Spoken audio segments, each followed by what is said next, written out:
கர்த்தருடைய பரிசுத்த நாமத்திற்கு மகிமை உண்டாவதாக. வாசிக்கலாம். ஏசாயா தீர்க்கதரிசியின் புஸ்தகம் 52வது அதிகாரம் 10வது வசனம். எல்லா ஜாதிகளின் கண்களுக்கு முன்பாகவும் கர்த்தர் தம்முடைய பரிசுத்த புயத்தை வெளிப்படுத்துவார். கர்த்தர் தம்முடைய பரிசுத்த புயத்தை வெளிப்படுத்துவார். எத்தனை பேர் விசுவாசிக்கிறீங்க? கர்த்தர் தம்முடைய பரிசுத்த புயத்தை என்ன செய்வார்? வெளிப்படுத்துவார். ஆண்டவர் அவருடைய கரத்தை நான் குறுகி போகவில்லை, என்ற கரம் குறுகி போகவில்லை என்று சொல்லி இஸ்ரவேல் ஜனங்களுக்கு அந்த கரத்தை வெளிப்படுத்தினார். அப்போ என்ன நடந்தது? காடைகள் கோடியாய் வந்து விழுந்தது. கோடிக்கணக்கான காடைகள் வந்து விழுந்தது என்று பார்க்கிறோம். ஆகவே இஸ்ரவேல் ஜனங்களை விடுதலை ஆக்கும்படியாய் அவருடைய கரம் வெளிப்பட்டது. இஸ்ரவேல் ஜனங்களுடைய தேவைகளை சந்திக்கும்படியாய் அவர் கரம் வெளிப்பட்டது. இஸ்ரவேல் ஜனங்களுடைய எதிராளிகளை அழிக்கும்படியாய் அவர் கரம் வெளிப்பட்டது.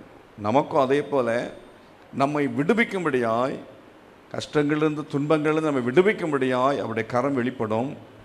அதே போல நம்முடைய தேவைகளை சந்திக்கும்படியாய் அவருடைய கரம் நமக்கு வெளிப்படும். அது மாத்திரமல்ல, நமக்கு எதிராக ஆட்கள் வரும் பொழுது அவளை அழிக்கும்படியாய், ஒருவேளை நாமே அவருக்கு பிரியமான மக்களாக இல்லாவிட்டால் நம்மையே அழிக்கும்படி அவருடைய கரத்தை வெளிப்படுத்தி விடுவார். அவருடைய பரிசுத்த புயம் என்ன செய்யும்? வெளிப்படும். ஆகவே விதமாக தேவனுடைய கரம் நம்முடைய வாழ்க்கையிலே நம்ம விடுவிக்கும்படியாய், நம்மை ரட்சிக்கும்படியாய், நம்மை பாதுகாக்கும்படியாய், நம்முடைய தேவைகளை சந்திக்கும்படியாய் வெளிப்படுகிற கரமாக இருக்கிறது. வேதத்தில் பல சந்தர்ப்பங்களிலே தேவன் எவ்விதமாய் தம்முடைய கரத்தை வெளிப்படுத்தினார் என்கிறதையெல்லாம் நம்ம வாசித்திருக்கிறோம். குறிப்பாய் நம்ம இஸ்ரவேல் ஜனங்களுக்கு ஆண்டவர் அவ்விதமாக அவர்கள் விரும்பினதான அந்த இறைச்சி வேண்டும் என்று கேட்ட அவர்களுக்கு ஆண்டவர் இறைச்சி என்ன செய்தார்? கொடுத்தார். திரளாய் காடைகளை வருஷிக்க பண்ணி அவர் தம்முடைய கரத்தை வெளிப்படுத்தினார். இந்த வனாந்திரத்தில் எங்களுக்கு இறைச்சியை கொடுப்பவன் யார்? எப்படி அது நடக்கும்? மோசை கூட நம்ப முடியவில்லை, விசுவாசிக்க முடியவில்லை. நம்ப முடியாத விஷயந்தான். ஆனால் என்னுடைய கை குறுகி போகவில்லை, என்னுடைய கையினாலே இது நடக்குமா நடக்காதா என்று நீங்கள் சந்தேகப்படுகிறீர்கள். இதோ என் கையை நீட்டுகிறேன் அப்படின்னா என்னுடைய வல்லமையை வெளிப்படுத்துகிறேன். புயத்தை வெளிப்படுத்துதல் என்றால் அவருடைய வல்லமையை வெளிப்படுத்துதல். அப்படி நடக்கிற சமயத்தில் நம்ம வாழ்க்கையில் நம்ம நினைத்து பார்க்க முடியாத காரியங்களை கர்த்தர் நமக்கு செய்வார்.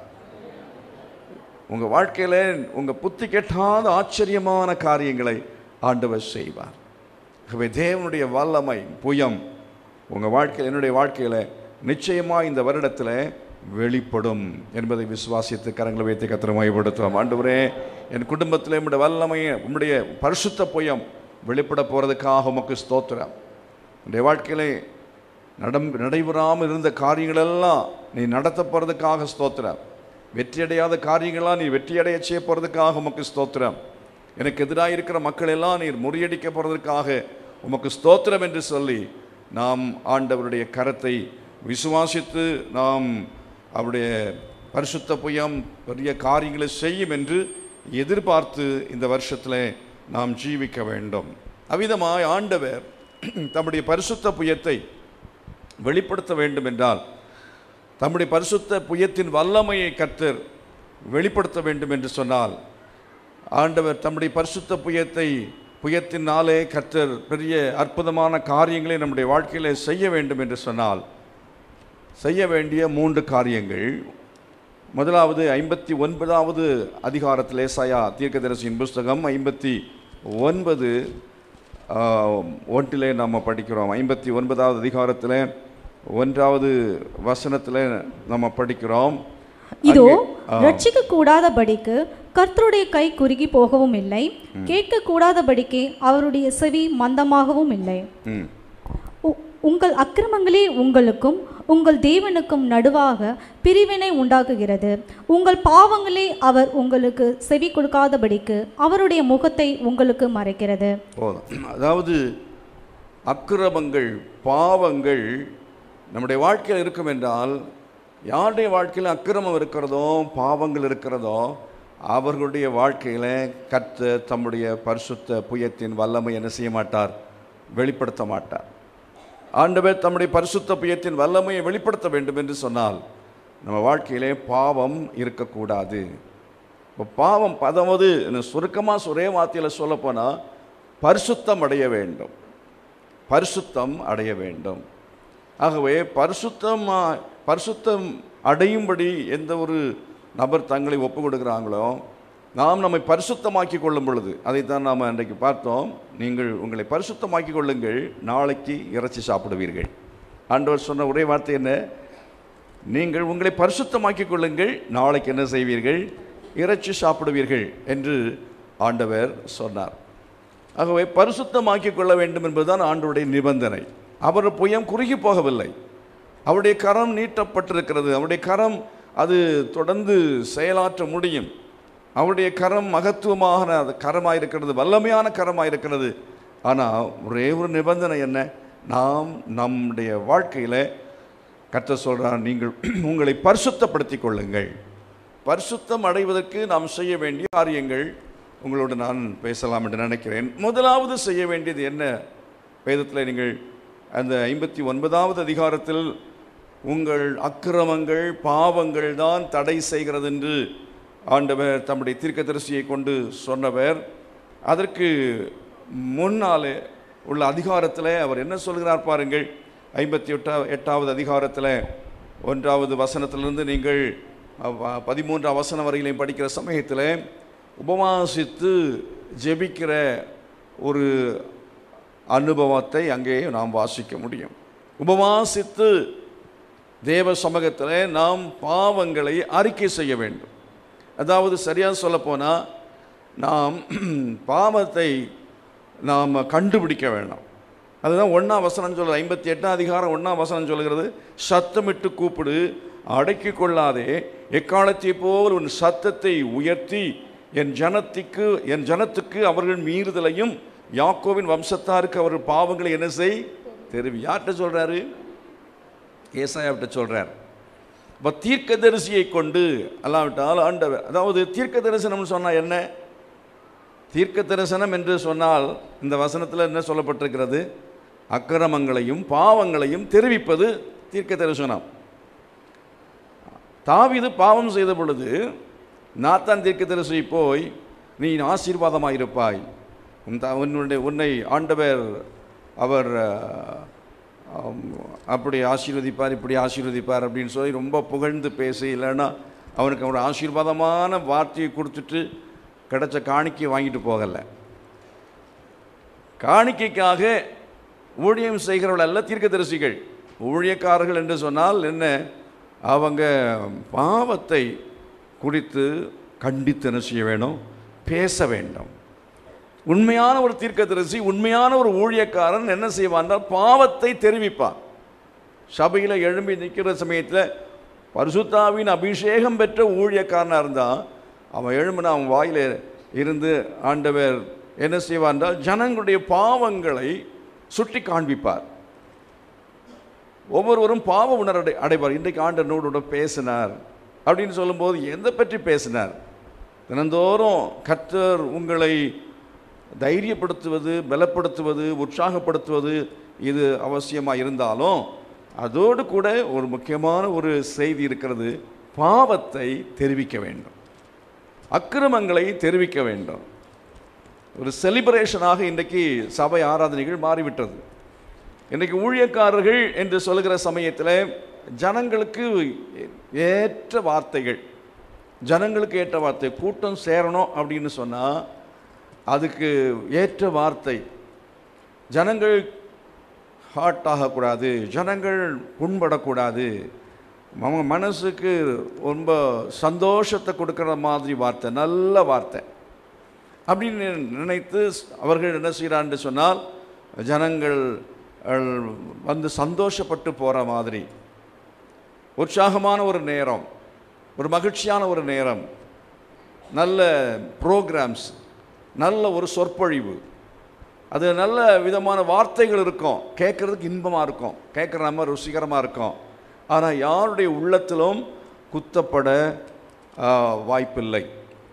பேதுரு பிரசங்கம் பண்ணால் முதல் நாளில் சபையில் பண்ணப்பட்ட பிரசங்கத்தில் அவங்களுக்கு என்ன சொல்லப்பட்டு தெரியுமா? இந்த இயேசு கிறிஸ்துவை நீங்கள் கொலை செய்தீர்கள். ஜனங்கள் மத்தியில் அவர்கள் செய்த தவறை உணர்த்துகிறார். பேதுரு உணர்த்துகிறார், நீங்கள் பாவம் செய்தீர்கள், நீங்கள் தவறு செய்தவர்கள், குற்றம் புரிந்தவர்கள் என்று பேதுரு பிரசங்கத்தில் அவன் எடுத்து சொன்னதான சமயத்தில் அந்த ஜனங்கள் கேட்டார்கள், நாங்கள் என்ன செய்ய வேண்டும் என்று கேட்டார்கள். பாவத்தை நீங்கள் அறிக்கை செய்து மனம் திரும்புங்கள், அப்பொழுது ரட்சிக்கப்படுவீர்கள், நீங்கள் ஞானஸ்நானம் எடுங்கள் என்று சத்தியத்தை அவன் தெளிவாய் பேசினான். சத்தியத்தை, ஞானஸ்நானத்தை பற்றி பேசுகிறதுக்கு முன்பு அவன் பாவத்தை குறித்து பேசினான் என்று சொல்லி பார்க்கிறோம். ஆகவே ஆண்டவர் சபையில் வர்ற சமயத்தில் தேவனுடைய வார்த்தையின் மூலமாக, சபையில் பண்ணப்படுற பிரசங்கத்தின் மூலமாக ஆண்டவர் நம்முடைய உள்ளத்தில் அவர் பேசுகிறார், நம்முடைய பாவத்தை உணர்த்துகிறார். ஒரு சபைக்கு வந்த அந்த சபையில் ஒரு மனுஷன் பாவம் உணர்த்தப்படவில்லை என்றால் நிச்சயமாக அந்த சபை பிரயோஜனமே படாது. அந்த சபையில் இருக்கிற மக்கள் பரலோகத்துக்கே போக முடியாது. ஆகவே சபையில் ஒரு பிரதானமாய் செய்கிற வேலை என்னவென்று சொன்னால், அந்த சபையின் ஊழியக்காரன் மூலமாய் பாவம் கடிந்து கொள்ளப்பட வேண்டும், அக்கிரமம் கடிந்து கொள்ளப்பட வேண்டும், நீதி என்ன நியாயம் என்ன என்பதை குறித்து தெளிவாய் பிரசங்கம் பண்ணப்பட வேண்டியது அவசியமாக இருக்கிறது. ஆகினால தேவ சபையில் பிரசங்கம் நேரத்தில் நாம் என்ன செய்ய வேண்டும்? கவனமாய் கேட்க வேண்டும். பிரசங்க நேரத்தில் வேதத்தை நாம் திறந்து வைத்து குறிப்புகளை எழுதி கொள்ள வேண்டும். ஆண்டவரே இன்றைக்கு என்னோடு பேசும். அதனால தான் வேதத்தில் தாவீது சொல்கிறான், தன் பிழைகளை உணர்கிறவன் யார்? மறைவான குற்றங்களுக்கு என்ன செய்யும்? நீங்களாக்கும். துணிகரமான பாவங்களுக்கு என்னை விலக்கி காத்து கொள்ளும். மறைவான குற்றங்கள், முதலாவது பிழைகள். தன் பிழைகளை உணர்கிறவன் யார்? 3 வகையாக பிரிக்கலாம். ஒன்று என்னன்னா பிழை, மிஸ்டேக்ஸ். அந்த பிழைகளும் நம்மை விட்டு நீங்க வேண்டும். கரங்களை வைத்து கர்த்தரை மகிமைப்படுத்துவோம். ஹல்லேலூயா. ஆகவே நம்முடைய வாழ்க்கையில் நமக்கு தெரியாது, சில காரியங்கள் நமக்கு தெரியாதவைகள், துணிந்து செய்கிறது நமக்கு தெரியும். பிழைகளையும் நம்ம மற்ற ஆட்கள் சொல்லி தந்தால் நமக்கு புரியும். வீட்டில் உள்ள பிழைகளை, பிள்ளைகள் செய்கிற பிழைகளை பெற்றோர் திருத்த வேண்டும். அதான் கரெக்ஷன் பண்ணுறது. மனைவி செய்கிறதான பிழைகள் இருக்கும், அதை கணவன் திருத்தலாம். அந்த மாதிரி கணவன் செய்கிற சில பிழைகளும் இருக்கும், அதை என்ன செய்யலாம்? மனைவியும் சொல்லி கரெக்ட் பண்ணலாம். அதுக்கு உரிமை இல்லைன்னு சொல்ல முடியாது, கரெக்ட் பண்ணலாம். ஒருவரை ஒருவர் திருத்துவதற்கு குடும்பத்தில் அதிகாரம் உண்டு. ஒருவேளை பிள்ளைகள் பெற்றோர் செய்கிற தவறை பார்த்து அவங்களையும் கரெக்ஷன் பண்ணுறதுக்கு எனக்கு அதிகாரம் ஒன்றுன்னு சொல்லிட்டு போய் சட்டையை பிடிச்சி நீங்கள் இந்த தப்பு பண்ணுற திருத்தணும்னு சொல்லக்கூடாது. அப்படின்னா தவறுகளை சொல்வது தவறல்ல, அதை சொல்ல வேண்டிய பிரகாரமாக என்ன செய்யணும்? சொல்லணும். உதாரணத்திற்கு தாவீது பாவமே செய்தான், பிழை அல்ல, கரெக்ஷன் பண்ணுவதற்கு அல்ல, பாவமே செய்தான். ஆனால் அதை போய் சொல்கிறதுக்கு யாருக்கும் துணிச்சல் இல்லை. நாத்தான் தீர்க்கதரிசி போய் அவனுக்கு சொன்னான். எப்படி சொன்னான்? 2 பேர் இருந்தாங்க. ஒருவன் ஐஸ்வர்யவான், ஏழை ஒருவன் வீட்டில். ஒரு ஐஸ்வர்யவான் வீட்டில் நிறைய ஆடுகள் இருந்தது, ஆட்டுக்குட்டிகள் இருந்தது. ஆனால் அவன் வீட்டில் விருந்து ஆள் வந்தபோது ஏழை மனுஷன் ஒருவன் அவன் வீட்டில் செல்லமாய் வளர்த்தான், அவன் மடியில் வளர்த்தான். அப்படிப்பட்ட ஒரே ஆடு இருந்தது. அந்த ஆட்டை பிடித்து என்ன செய்தான்? விருந்தினருக்கு சாப்பாடு போட்டான், அவனுக்கு விருந்து கொடுத்தான் என்று சொன்ன உடனே தாவீது என்ன சொன்னான் தெரியுமா? அவன் கொலை செய்யப்பட வேண்டாம். யார்? அந்த ஆட்டுக்குட்டியை பிடிச்சி இவனுக்கு விருந்து போட்டானே, அதை கேட்ட உடனே இவனுக்கு என்ன சூரன் அப்படி மேலே ஏறிச்சு, கோவம் வந்துச்சு. அவன் கொலை செய்யப்பட வேண்டும் என்று சொன்னான். இந்த மாதிரி தான் நம்ம செய்கிறோம். நம்மக்கிட்ட 1000 இருக்கும், ஆனால் அது நமக்கு கண்ணுக்கு தெரியவே தெரியாது. ஆனால் அடுத்தவர்களுடைய பாவம், அடுத்தவருடைய தவறுகள் நமக்கு பளிச்சுன்னு என்ன செய்யும்? கண்ணில் தெரியும். அது கொடுக்குற ஜட்ஜ்மெண்ட் என்ன தெரியுமா? ஸ்ட்ரைட்டாகவே அவன் உயிரோடு இருக்கக்கூடாது, அவன் உயிரோடவே வைக்கக்கூடாது அப்படின்னு சொல்லி இவங்க ஸ்ட்ரைட்டாக ரொம்ப தூக்கு தண்டனையே கொடுக்குற மாதிரி பேசுவாங்க. ரொம்ப பயங்கரமாக பிரச்சனை பண்ணுவார்கள். இந்த மன்னிப்பு இதெல்லாம் இருக்கவே இருக்காது. நான் சொல்கிறேன், தாவீது ஒரு பெரிய அரசன், அரசனிடத்து தீர்க்கதரிசி போய் பேசலாம், ஆனால் பேசுவதற்கும் ஒரு முறை இருக்கிறது. கரெக்ஷன் பண்ணுகிறேன் என்கிற பெயரில் நாம் யாரிடத்தில் எப்படி கரெக்ஷன் பண்ணணுமோ அந்த விதமாக என்ன செய்யணும், நம்ம தவற குறைய எடுத்து பக்குவமாய் சொல்ல வேண்டாம். கரங்களை வைத்து கத்திரமாய் படுத்துவோம். மனைவி கிட்ட சொன்னாலும் அதை பக்குவமாக சொன்னால் மனைவி கேட்கத்தான் செய்வா. நீங்கள் சொல்கிறது விதத்தில் இருக்குது, நம்ம சொல்கிற விதத்தில் இருக்குது. புருஷங்கிட்ட சொன்னாலும் கேட்பார், மரியாதையாக பேசணும். அதுவும் கொஞ்சம் அன்பாக சொல்லி திருத்தம். பிள்ளைங்கள்ட்டையும் அப்படித்தான், திருத்துவதற்கும் அன்பு தேவை. ஆமென். அன்பாக சில சமயம் திருத்த வேண்டும். சில சமயத்தில் கடிந்து கொண்டு திருத்தலாம். ஒரு முறை சொன்னோம், 2 முறை சொன்னோம், அதுக்கு பிறகு சில இடங்கள் சில நபர்களை கடிந்து கொள்வது தவறு அல்ல. ஆகவே பிழைகள் நம்முடைய வாழ்க்கையில் உண்டு. அந்த பிழைகளை என்ன செய்யணும், கண்டுபிடிக்க வேண்டியது அவசியமாக இருக்கிறது. கர்த்தர் மகிமைப்படுத்துவோம். ஹல்லேலூயா. அதாவது அநேகர் அநாகரிகமாய் நடந்து கொள்வார்கள், அநாகரிகமாய் பேசுவார்கள். இப்படி பல விதங்களில் சாப்பிட்ற இடத்துல பார்த்தீங்கன்னா சில சரியாக உட்காந்து சாப்பிட மாட்டாங்க. இப்படி பல காரியங்கள் சொல்லலாம். இந்த காரியங்கள் எல்லாவற்றிலையும் நமக்கு ஒரு திருத்தம் வேணும். நம்ம திருத்தி கொள்ள வேண்டியது அவசியம். சபைக்கு வரும் பொழுது நம்ம பல ஆட்களை பார்க்குறோம். சபையில் வர்ற ஆட்கள், கிறிஸ்தவத்தில் இருக்கிற மக்களுக்கு நாகரிகம் வளர்வதுக்கு காரணம் என்ன? பல கலாச்சாரத்தில் இருந்து இங்கே வருகிற மக்கள் இங்கே வருகிற சமயத்தில் நாம் ஒன்றாய் கூடி பழக வேண்டும். ஒன்றாய் கூடி பழக வேண்டும். நம்ம விதமாக பழகிற சமயத்தில் அதாவது ஒருவரை ஒருவர் பார்த்து நல்ல காரியங்களை கற்றுக்கொள்ள முடியும், கெட்ட காரியங்களை கற்றுக்கொள்ளக்கூடாது. அடுத்தவங்களை பார்த்து சபையில் வரும்போது ஒரு நபர் அவன் சரியா இல்லை என்றால் அந்த சரியில்லாத காரியங்களை கற்றுக்கொள்ளக்கூடாது, நல்ல காரியத்தை கற்றுக்கொள்ள வேண்டும். ஆகவே நாம் நம்முடைய பிழைகளை உணர வேண்டும்.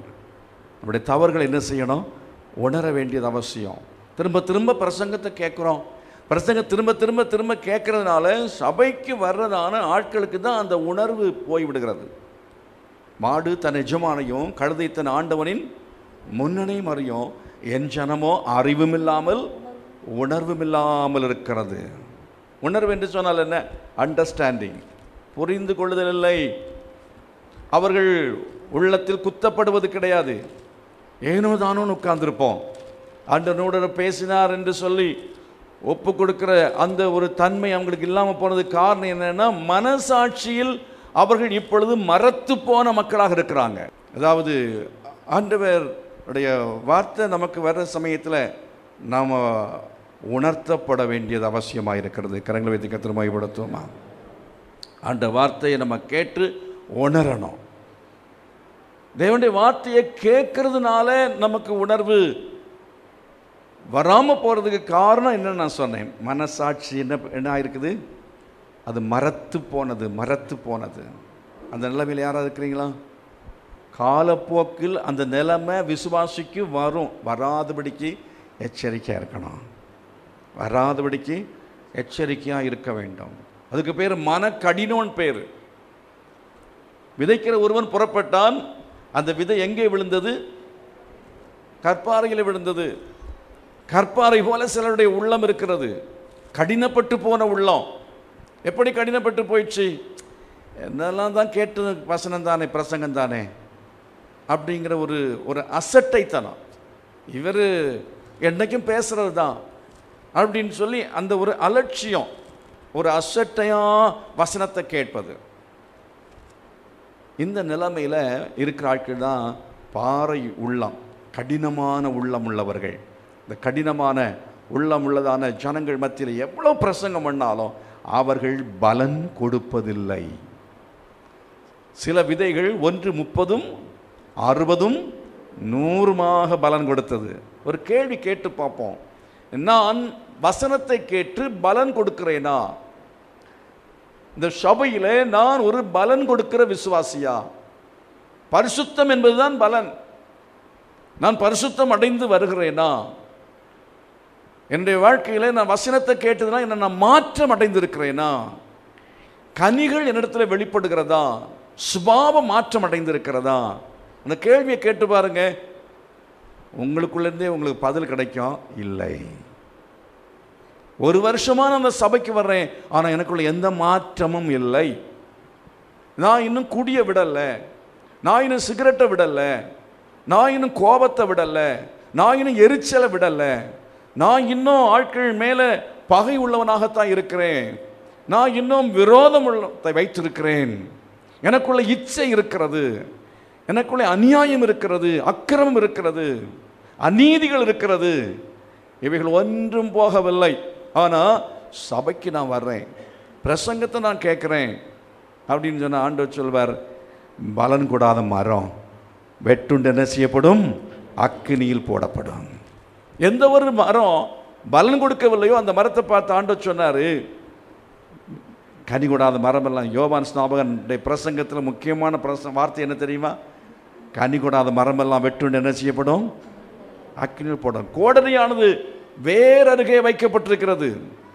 ஆண்டவர் சும்மா விட மாட்டார். அதைத்தான் நீங்கள் இந்த 52வது அதிகாரத்தில் பார்க்கிற சமயத்தில் 52ஆம் அதிகாரத்தில் ஏசாயாவில் 5ஆம் வசனத்தை வாசித்து பாருங்க. கடைசியில் சொல்லப்பட்டிருக்கிற நித்தமும் இடைவிடாமல் என் நாமம் தூஷிக்கப்படுகிறது என்று கர்த்தர் சொல்லுகிறார். நித்தமும் என் நாமம் தூஷிக்கப்படுகிறது. யாரால தூஷிக்கப்படுகிறது? அவருடைய ஜனங்கள் நிமித்தமாக, விசுவாசிகள் நிமித்தமாக, தேவனுடைய பிள்ளைகள் என்று சொல்லப்படுகிறவர்கள் நிமித்தமாக தேவனுடைய நாமம் என்ன செய்யப்படுகிறது? தூஷிக்கப்படுகிறது. கிறிஸ்தவன் சொல்றான், அவனுக்குள்ள அன்பில்லையே. கிறிஸ்தவன் என்று சொல்றான், அவனுக்குள்ளால ஒரு நல்ல ஒரு பொறுமையான ஒரு சுபாவம் இல்லையே, சாந்தம் இல்லையே. இப்படி நம்மிடத்தில் இருக்கிறான காரியங்களை, தவறுகளை மக்கள் என்ன செய்கிறான்னால் கவனிக்கிறதான வேளையில் அவன் இடறி போகிறத பார்க்குறான்.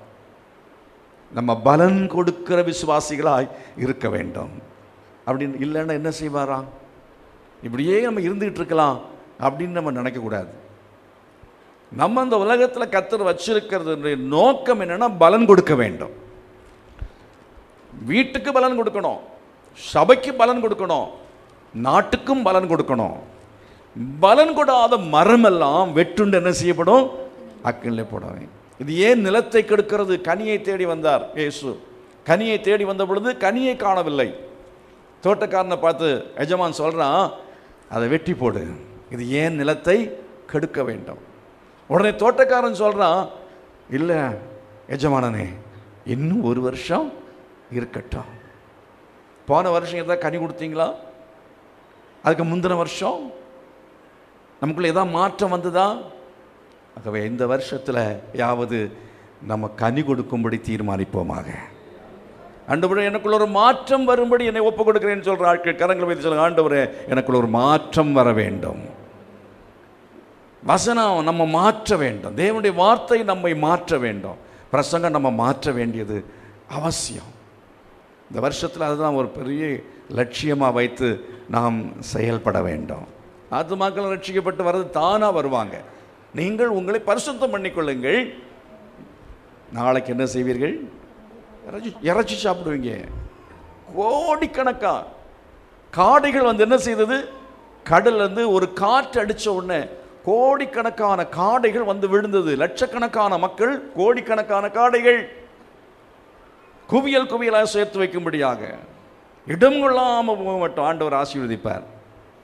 ஆத்துமாக்கள் நம்மெல்லாம் நல்ல கனி கொடுக்கிற ஆட்களை மாறிட்டோம்னு வச்சுக்கிங்க, பலன் கொடுக்கிற மக்களாக மாறிவிட்டோம், நல்ல மாற்றம் பெற்ற விசுவாசிகளாய் மாறிவிட்டோம்னு சொன்னால் குடும்பத்தில் இருக்கிற மக்கள் எல்லாம் அவன் தானாக நமக்கு பின்னால் சபைக்கு வர ஆரம்பிச்சிருவான். நம்ம வாழ்க்கையிலே மாற்றம் பெற்று விட்டோம் என்று சொன்னால் நிச்சயமாகவே பரிசுத்தவான்களாய் பரிசுத்தவாட்டிகளாய் மாறிவிட்டோம் என்று சொன்னால் உலகம் நம்ம பார்த்து பயப்படும். எத்தனை பேர் இதை நீங்கள் உணர்கிறீர்கள்?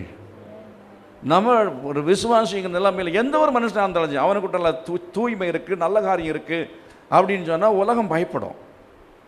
அநியாயம் இல்லை, அக்கிரமம் இல்லை, நேர்மையாக இருக்கிறான், பரிசுத்தமாக இருக்கிறான்னா அவங்க நிற்கிறதுக்கே கொஞ்சம் என்ன செய்வாங்க? பயப்படுவாங்க, பேசுகிறதுக்கே பயப்படுவாங்க. அப்படிப்பட்ட ஒரு மாற்றத்தை கர்த்தர் நமக்கு தர வேண்டும். எதன் மூலமாய் தருவார்? வசனத்தின் மூலமாக தான் தருவார்.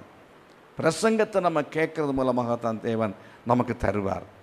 மரத்து போன ஒரு நிலைமையில் விரக்தி அடைந்த ஒரு நிலைமையில் இத்தனை வருஷமும் நம்ம வாழ்ந்திருக்கலாம். ஆனால் இன்றைக்கு ஒரு முடிவு செய்வோம். இனி நான் சோர்ந்து போனவனாக, விரக்தி அடைந்தவனாக, ஏதோ சபைக்கு வர்றேன் அப்படின்னு சொல்லி வராமல் இன்று முதல் நான் எழும்புவேன். வாசித்து பாருங்க 52வது அந்த அதிகாரத்தில் முதல் வசனம், எழும்பு எழும்பு சீயோனே, உன் வல்லமை என்ன செய், தரித்துக்கொள், எழும்பு என்று ஆண்டவர் சொல்றார். அப்படியே என்ன செய்திருக்கிறேன், சோர்ந்து போனவனாய் உட்கார்ந்து இருக்கிறாய். நீ அவ்விதமாய் நீ அடிமைப்பட்டவனாய் உட்கார்ந்திருக்கிற, சிறைப்பட்டவனாய் உட்கார்ந்திருக்கிறாய், கட்டப்பட்டவனாய் உட்கார்ந்திருக்கிறாய். அந்த நிலைமையிலிருந்து நீ எழும்ப வேண்டும் என்று ஆண்டவர் சொல்கிறார்.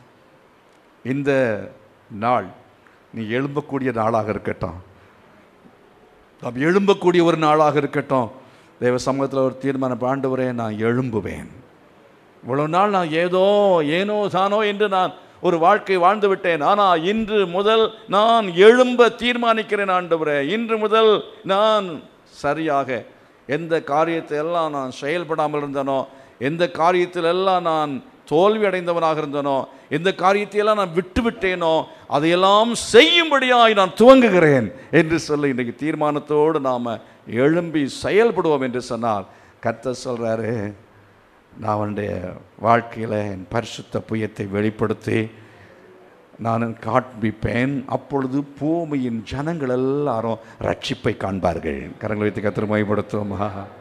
நம்ம வாழ்க்கையில் நம்ம எழும்புற சமயத்தில் பூமியின் ஜனங்கள் என்ன செய்வார்களாம், ரட்சிப்பை காணும்படி கர்த்தர் தம்முடைய பரிசுத்த புயத்தை வெளிப்படுத்துமார். பூமியின் ஜனங்களெல்லாம் ரட்சிப்ப, தேசம் எல்லாம் காண்றதோ காணலையோ, உங்கள் வீட்டில் உள்ள ஆட்கள் ரட்சிப்பை காண்பார்கள். நம்ம எழும்புறோம்னா நம்ம வீட்டில் உள்ள மக்கள் நிச்சயமாக என்ன செய்வார்கள், மனம் திரும்புவார்கள் என்பதில் சந்தேகமே இல்லை. தூங்குகிற நீ என்ன செய், தூக்கத்தை விட்டு எழும்பு என்று ஆண்டவர் சொல்லுகிறார். மரித்தோரை விட்டு என்ன செய், எழும்பு என்று ஆண்டவர் சொல்லுகிறார். மரித்து போன நிலைமையில் இருக்கிற மக்களை விட்டு நீ எழும்பு. மரித்து போன மனிதனை போல இருக்கிற நிலைமையை விட்டு நீ எழும்பு. ஜீவனற்ற ஒரு மனுஷனை போல நீ வாழ்ந்து கொண்டிருக்கிற நிலைமையிலிருந்து நீ எழும்பு. இன்றைக்கே நீ உயிரடைவாயாக, இன்றைக்கே நீ பலனை பெற்றுக்கொள்வாயாக. எழும்பு என்று சொல்லி கர்த்தர் சொல்லுகிறார். கரங்களை வைத்து கர்த்தரை மகிமைப்படுத்தும். ஹல்லேலூயா. நம்ம வாழ்க்கையில் நம்ம அந்த ஒரு செல்ஃப் அனலைசிங் இல்லைன்னா செல்ஃப் எக்ஸாமினேஷன் செய்கிற ஆட்களாக இருக்க வேண்டும். அடுத்தவன் அவனை பார்க்குறத நம்ம விட்டுருவோம். ஒரு நல்ல ஸ்டேட்மெண்ட்டு சொல்கிறேன், எல்லா வீட்லேயும் எழுதி போடணும், எல்லா ஆஃபீஸ்லையும் எழுதி போடணும். அடுத்தவன் திருந்த எதிர்பார்க்காதே, நீ உன்னை மாற்றிக்கொள். அடுத்தவன் மாற எதிர்பார்க்காதே, நீ உன்னை என்ன செய், மாற்றிக்கொள்.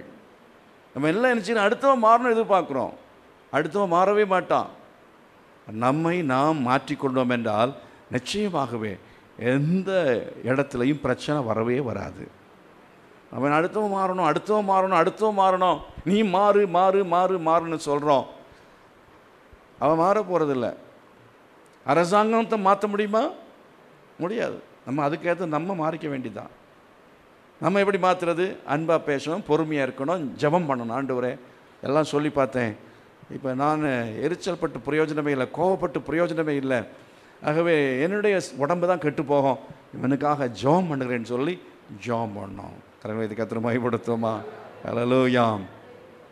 ஆகினால நம்மை நாம் நிதானித்து பார்ப்போம் என்றால் நியாயம் தீர்க்கப்பட மாட்டோம். நான் சொன்னேன், முதல் பாயிண்ட் சொன்னேன், அங்கே தான் நின்றுட்டுருக்கேன். என்ன செய்யணும்? நம்மை தற்பரிசோதனை செய்ய வேண்டும். தற்பரிசோதனை செய்ய வேண்டியது அவசியம். தேவைப்பட்டால் என்ன செய்யணும் தெரியுமா? 58வது அந்த அதிகாரத்தில் படிக்கிற போது உபவாசம் பண்ணி, சில சாலில் உட்கார்ந்து உபவாசம் பண்ணி தற்பரிசோதனை செய்யணும். மன கடினமாகிவிட்டது, நம்மளாலே மாற்றிக்கொள்ள முடியவில்லை, பிரசங்கம் கேட்க முடியலை, நம்ம வாழ்க்கையில் இந்த மாற்றம் வரவில்லை என்று பார்க்கிற சமயத்தில் நம்முடைய பாவம் என்னன்னு நமக்கே தெரியலை. நமக்குள்ள ஏதோ பிரச்சனை இருக்குது, நல்லா தெரியுது. இன்னும் நான் பரிசுத்தம் அடையணும்னு விரும்பினா நமக்காக நம்மை பரிசுத்தப்படுத்திக் கொள்ளும்படியாய் தேவ சமூகத்தில் அமர்ந்திருந்து, ஆண்டவரே என் குறைகளை குற்றங்களை எனக்கு வெளிப்படுத்தும்னு சொல்லி கேட்கணும். வேத புத்தகத்தை எடுத்து வாசிக்கணும். வேத புத்தகத்தை நம்ம டெய்லி யார் யார் வாசிக்கிறாங்களோ அவர்கள் வாழ்க்கையில் கர்த்தர் என்ன செய்வார் என்றால் பாவங்களை வெளிப்படுத்துவார். அதே மாதிரி தான் தேவனுடைய வார்த்தை, தேவனுடைய வசனம், பைபிள் எல்லாருக்கும் வேணும். எத்தனை பேர் பைபிள் கொண்டு வந்திருக்கீங்க? எல்லாம் கொண்டு வந்திருக்கீங்கன்னு நினைக்கிறேன். இந்த பைபிள் இது எல்லாருக்கும் வேணும். இந்த வேத புத்தகத்தை தினந்தோறும் வாசிக்கும்படி கர்த்தர் நமக்கு உதவி செய்வாராக. ஆண்டவர் இன்னைக்கு அதை பேசுகிறார். கைவை சொல்ல, ஆண்டவரே என் வாழ்க்கையை சுத்தமாக்குகிற இந்த வேத புத்தகத்தை நான் தினந்தோறும் வாசித்து தியானிக்கும்படி எனக்கு உதவி செய்யும் என்று சொல்லி ஆண்டவரை நோக்கி நம்ம கேட்போம். நீங்கள் 119வது சங்கீதத்தில் வாசிக்கிற சமயத்தில் அங்கே நீங்கள் வாசிக்கிறீர்கள். 9ஆம் வசனம் சொல்கிறது, வாலிபன் தன் வழியை எதனால் சுத்தம் பண்ணுவான், உமது வசனத்தின்படி தன்னை காத்துக்கொள்கிறனால் தானே. தேவனுடைய வசனத்தினால் எப்படி தன்னை நம்மை காத்துக்கொள்ள முடியும்? வேத புத்தகத்தை எடுத்து நம்ம தொடர்ந்து வாசிக்க வேண்டும். ஏதோ ஒன்று நம்ம வாசிக்கிறோம் இல்லையா? வாசிக்காமல் இல்லை. சங்கீதத்தில் எது நம்ம கையில் வருதோ அதை என்ன செய்கிறோம்? வாசிக்கிறோம். எல்லா புத்தகத்தையும் ஒரு முறையும் நான் படிச்சிருக்கணும். 66 புஸ்தகமும் ஒரு முறையாவது படிச்சிருக்கணும். இப்போ வாழ்க்கையிலையா? இல்லை, ஒரு வருஷத்தில் ஒரு முறையாவது படிக்கணும். கரங்களை வைத்து கர்த்தரை மகிமைப்படுத்த ஹல்லேலூயா. ஒரு முறையாவது நான் வருஷத்துக்கு ஒரு முறையாக நான் படிக்கணும். இதை நம்ம செஞ்சோம்னா நிச்சயமாக வாழ்க்கை மாறும். சங்கீதம் 1ஆம் அதிகாரத்தில் என்ன வாசிக்கிறோம்? இரவும் பகலும் கர்த்தருடைய வேதத்தில் தியானமாக இருக்கிற மனுஷன் பாக்கியவான். என்ன பாக்கியவான்? அவன் செய்வதெல்லாம் வாக்கியம். அவன் செய்வதெல்லாம் வாக்கியம். நீர்க்கால்கள் ஓரமாய் நடப்பட்டு தன் காலத்தில் தன் கனியை கொடுத்து இலையுதிராதிருக்கிற மரத்தை போல் இருப்பான். அவன் செய்வதெல்லாம் வாய்க்கும். என்ன பைபிளில் தியானம் இருந்தால் வாழ்க்கை பரிசுத்தமாக மாறும். வாழ்க்கையில் சுபாவங்கள் மாறும். நம்ம மாற்றம் அடைவோம். நம்ம மாறிட்டோம்னா நமக்கு எல்லாமே கர்த்தர் நல்ல காரியங்களை செய்வார். ஏன் கர்த்தர் தம்முடைய பரிசுத்த புயத்தை வெளிப்படுத்தவில்லை என்று உங்களுக்கு இப்போ தெரிகிறதா? நம்ம வாழ்க்கையை பரிசுத்தப்படுத்த வேண்டியதுக்காக செய்ய வேண்டிய காரியங்கள் நம்ம செய்கிறதில்லை. வேத புத்தகத்தை நம்ம என்ன செய்யணும்? வாசிப்பதன் மூலமாய் வசனம் நம்ம என்ன செய்கிறது? பரிசுத்தப்படுத்துகிறது. வேதம் நம்மை மாற்றமடைய செய்கிறது. அதாவது ஒவ்வொருத்தருமே உங்கள் வளர்ச்சிக்காக செய்கிற ஒரு காரியம் இருக்குது. என்ன தெரியுமா? சாப்பிட்றோம். 3 நேரம் சாப்பிட்றோம். 3 நேரம் சத்தான உணவு சாப்பிட்றவங்க உடம்பு என்ன செய்யும்? அது மாற்றம் அடையும், வளர்ச்சி அடையும். மாற்றம் என்றால் வளர்ச்சி அடைகிறது.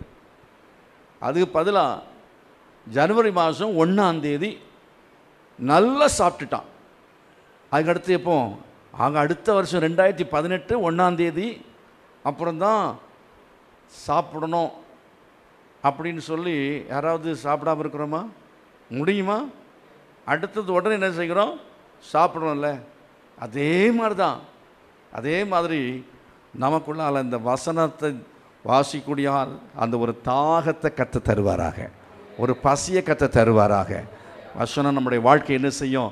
நிச்சயமாய் மாற்றும். நீங்கள் ஏசாயா தீர்க்கதரிசியின் புஸ்தகத்தில் அந்த 58வது அதிகாரத்தில் வாசிக்கிற சமயத்தில் நான் சொன்னேன், உபவாசித்து ஜெபிக்கிற சமயத்தில் கட்டுகளை என்ன செய்கிறார்? அவிழ்க்கிறார். அக்கிரமத்தின் கட்டுகள் அவிழ்க்கப்படுகிறது. நுகத்தடிகளெல்லாம் என்ன செய்கிறது? அகன்று போகிறது. உங்கள் வாழ்க்கையில் என்ன பிரச்சனை இருந்தாலும் சரி, எந்த விதமான அக்கிரமத்தின் கட்டுகள் இருந்தாலும் சரி, விட முடியாத எந்த பாவம் இருந்தாலும் சரி, எந்த சிக்கல்களில் நீங்கள் மாட்டி இருந்தாலும் சரி, உபவாசம் பண்ணி பரிசுத்த உபவாச நாளை நியமிக்கணுமா? என்ன செய்யணும்?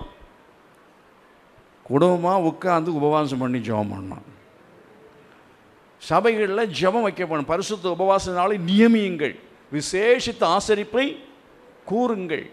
சபையில் இருக்கிற மக்கள் பரிசுத்தமடைய வேண்டும் என்றால் விசேஷித்த உபவாச நாட்கள் நியமிக்கப்பட வேண்டும். நம்ம வாழ்க்கையில் நியமிக்கப்பட வேண்டும். எனக்கு ஒரு போதகரை தெரியும். அவர் டைரியில் அவர் வருஷம் பிறந்த உடனே என்ன செய்வார்னா, அந்த வருஷத்தில் அவர் ஜெப நாட்களை முதலாவது குறிப்பார். இந்தந்த நாட்களெல்லாம் ஜெப நாட்கள், இந்தந்த வாரமெல்லாம் ஜெப வாரம். அந்த வாரத்தில் எங்கேயாவது போயிருந்து அவர் ஜெபம் பண்ணுவாராம், எங்கேயாவது அவர் அந்த நாளில் இருந்தவர் ஜெபம் பண்ணுவாராம். அதனால கர்த்தருடைய புயம் அவர் மூலமாய் வெளிப்படுகிறது. ஹல்லேலூயா. கர்த்தர் அவரை எடுத்து பயன்படுத்துகிறார். ஆகவே நம்ம குடும்பத்தை இல்லை கர்த்தருடைய புயம் வெளிப்படணுமா, நம்ம குடும்பத்தில் உபவாச நாட்கள் நியமிக்கப்பட வேண்டும். நீங்கள் சபையில் வந்து நீங்கள் ஜெபிக்காட்டாலும் கூட உங்கள் வீட்டில் நீங்கள் கூடி ஜெபிக்க, நம்ம வீட்டில் நம்ம உபவாசித்து ஜெபிக்கக்கூடியதான அந்த அனுபவங்களை கர்த்தர் இந்த ஆண்டில் இருந்து நமக்கு தருவாராக. வீட்டுக்குள்ளே நடமாடுகிற பிசாசு ஓடி போகும், வீட்டில் வர சண்டையெல்லாம் ஓடி போகும், வர சச்சரவுகள்லாம் ஓடி போகும், மந்திரவாதம் எல்லாத்தையும் கர்த்தர் ஒன்றும் இல்லாமல் மாற்றுவார். விசுவாசோட கரங்களை உயர்த்தி கர்த்தரை மகிமைப்படுத்துங்க. ஹல்லேலூயா. ஆகவே தற்பரிசோதனை செய்யுங்க. தற்பரிசோதனைக்கு தேவனுடைய வார்த்தை, தேவனுடைய வசனம் நமக்கு என்ன செய்கிறது, உதவி செய்யக்கூடியதாக இருக்கிறது. இன்றைக்கு கேட்ட வசனத்துக்கு ஒப்பு கொடுத்து நம்ம ஆராய்ந்து பார்த்து நாம் மனம் திரும்ப இந்த வேளை கர்த்தர் நமக்கு உதவி செய்வாராக. தேவ சமூகத்தில் எல்லாரும் எழும்பி, ஆண்டவரே என் வாழ்க்கை மாற்றமடைய, பரிசுத்தமடைய என்னை ஒப்பு கொடுக்கிறேன். என் வாழ்க்கையில் சுபாவம் மாற்றம் உண்டாகணும். நான் குத்தப்பட வேண்டும். என் மனசாட்சியில் குத்தப்பட்டவனாக பாவரிக்கை நான் செய்யணும். பாவங்களை விட்டுவிடணும், அக்கிரமங்களை விட்டுவிட வேணும். உம்முடைய கை குறுகி போகவில்லை ஆண்டவரே, கேட்கக்கூடாதபடி உம்முடைய செவி மந்தமாகவில்லை. ஆனால் உங்கள் அக்கிரமங்களே தடையாக இருக்கிறது என்று நீ சொன்னீரே. உங்கள் அக்கிரமங்கள், உங்கள் பாவங்களே தடையாக இருக்கிறது என்று சொன்னீரே. எழும்பு என்று சொன்னீரே, தூசியை உதறிவிட்டு என்று எழும்பு என்று சொன்னீரே, கழுத்துள்ள கட்டுகளெல்லாம் அவிழ்த்து விடு என்று சொல்லியிருக்கிறீரே. எருசலேமாய் நாங்கள் வீட்டிற்கும்படி உதவி செய்யுங்கப்பா. அலங்கார வஸ்திரங்களை உடுத்தி கொள்ளும்படியாய் உதவி செய்வீராக. தகப்பனே உதவி செய்யுங்க. அசுத்தமான ஜனங்களை விட்டு நாங்கள் வேறு பிரிக்கப்பட்டவர்களாக பரிசுத்தமான ஒரு வாழ்க்கை வாழும்படி எங்களுக்கு இந்த ஆண்டில் உதவி செய்ய வேண்டும் என்று நாங்கள் செபிக்கிறோம். இயேசுவே, நாங்கள் ஏனோ தானோ என்று சொல்லி ஞாயிற்றுக்கிழமையிலே கடமைக்காக சபைக்கு வந்து போகிற அனுபவங்கள் இன்றோடு முடிவுக்கு வரட்டும் ஆண்டவரே. ஓ ஹல்லேலூயா. தேவனுடைய சபையிலே நான் வந்து பிரயோஜனம் இல்லாமல் இருக்கிறேன், பலன் கொடுக்காதவனாக இருக்கிறேன். பலன் கொடுக்காத மரமெல்லாம் வெட்டுண்டு அக்கினியிலே போடப்படும் என்று சொன்னீரே. தகப்பனே, என் வாழ்க்கை முடிவுக்கு வந்துவிடக்கூடாது. என்னை நீ சபையிலிருந்து அகற்றிவிடக்கூடாது. என்னை இந்த தேசத்திலிருந்து அகற்றிவிடக்கூடாது. இந்த பூமியிலிருந்து என்னை அகற்றிவிடக்கூடாது. நான் பயன்பட விரும்புகிறேன். நான் பிரயோஜனமான ஒரு மகனாக, மகளாக உமக்காக நான் ஜீவிப்பேன் என்று சொல்லுகிற தேவனுடைய பிள்ளைகள் தேவ சமூகத்தில் வாயை திறந்து ஒப்பு கொடுத்து ஜெபம் பண்ணுங்க. கைகளை உயர்த்தி ஒப்பு கொடுத்து ஜெபம் பண்ணுங்க. ஆண்டவரே, என் பாவங்களை மன்னிங்க, என் அக்கிரமங்களை மன்னிங்க. என் வாழ்க்கையில் கனியற்றவனாக இருந்து கொண்டிருக்கிறேன். கோடரி ஆண்டவரே, மரத்தருகே வைக்கப்பட்டிருக்கிற செய்தியை கேள்விப்பட்ட பிறகும் எனக்குள்ள ஆண்டவரே மனம் திரும்புதல் வராதபடிக்கு மன கடினம் உள்ளவனாய் நான் இனி இருக்கக்கூடாது. நான் உணர்வடைந்தவனாக மனம் திரும்பும்படி என்னை ஒப்புக் கொடுக்கிறேன் ஆண்டவரே. அநீதியை விட்டு மனம் திரும்புகிறேன், அசுத்தத்தை விட்டு மனம் திரும்புகிறேன், அக்கிரமங்களை விட்டு மனம் திரும்புகிறேன். எல்லா கட்டுகளிலிருந்தும் விடுவிக்கப்படும்படியாய் உம்முடைய சமூகத்தில் உட்கார்ந்து நான் போராடி ஜெபிக்கும்படியாக நான் தீர்மானம் எடுக்கிறேன்.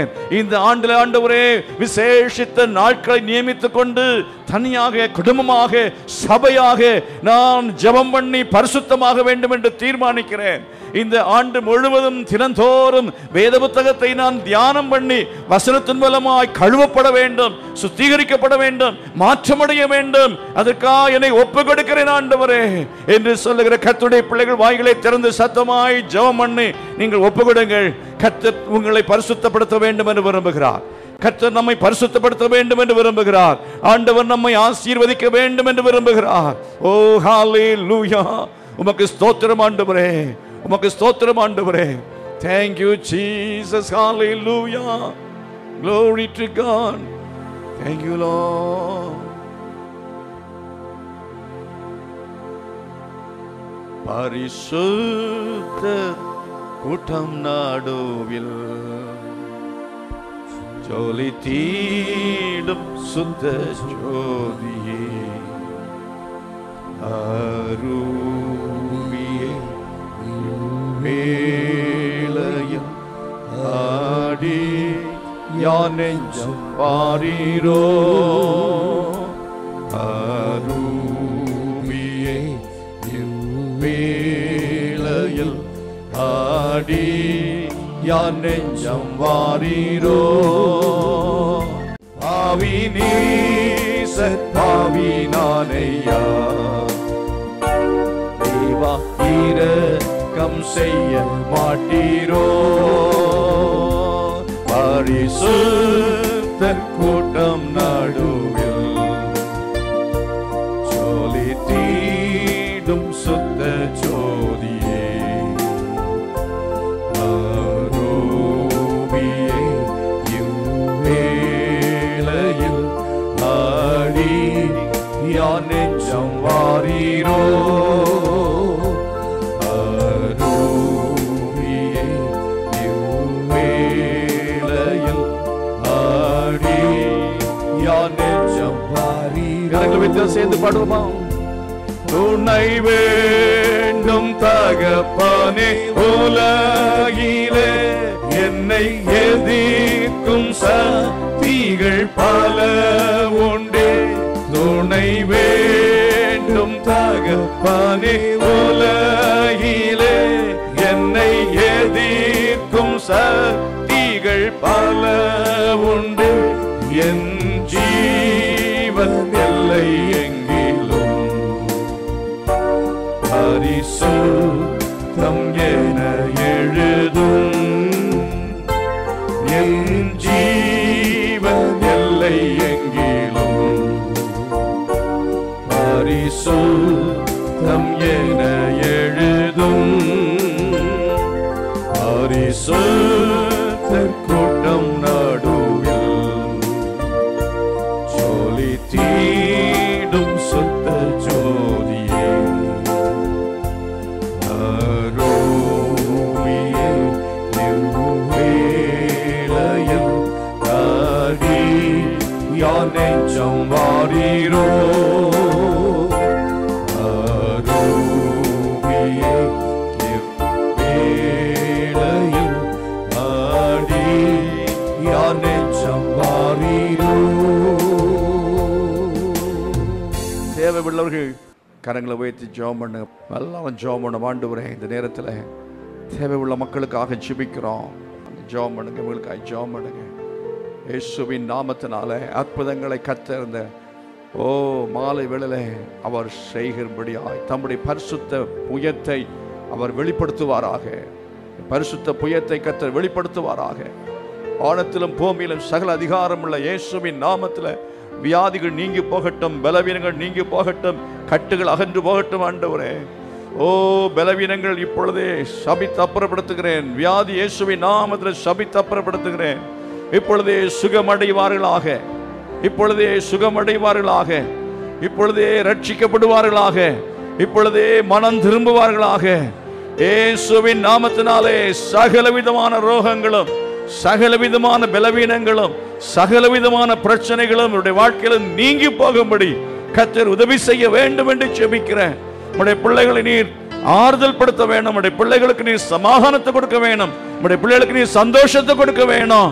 உம்முடைய வல்லமை இந்த வேளையில் இறங்கி வந்து ஒவ்வொருவரையும் விடுதலையாக்கும்படியாய் ஜெபிக்கிறேன். ஒவ்வொருவரையும் கர்த்தாவே நீர் கட்டுகளிலிருந்து விடுவிக்கும்படியாய் ஜெபிக்கிறேன். சுகம் கொடுக்கும்படியாய் ஜெபிக்கிறேன். Thank you Lord. Hallelujah.